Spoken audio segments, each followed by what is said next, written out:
Welcome to Easy with Ethan. I'm Ethan and you're Easy. And this is my bed.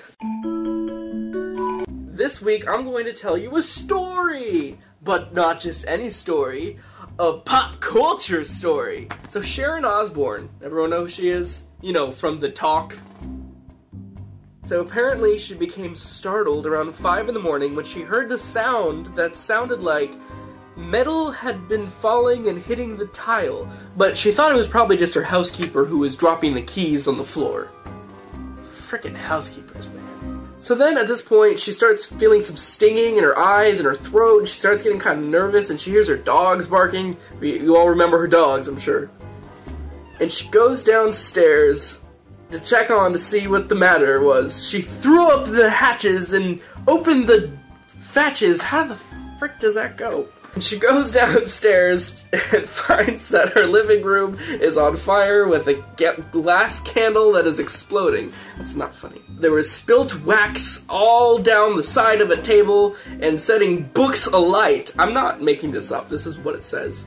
At this point, their initial firefighting efforts began, and Ozzy tried to beat out the flames with a cast on his hand. And then she opened up her French doors. And apparently, opening the doors caused the fire. I almost said caused the fire to explode, and I don't really understand pressure and physics.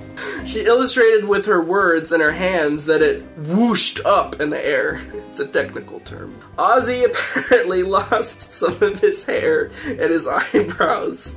That's not funny. I'm sorry, but just the idea of a flaming Ozzy running through the house is just... Can a flaming Ozzy be a drink, please? Can someone create that? It needs to taste like dead bats and regret. So then she says they're like the Three Stooges or something, but there's only 2 of them, so I don't know what she's talking about.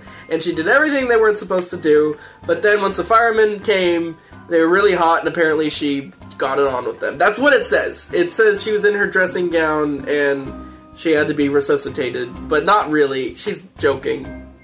Probably. I don't know. This might not have even happened, but, I mean, the LA Times said it. It's probably true. They wrote about me once.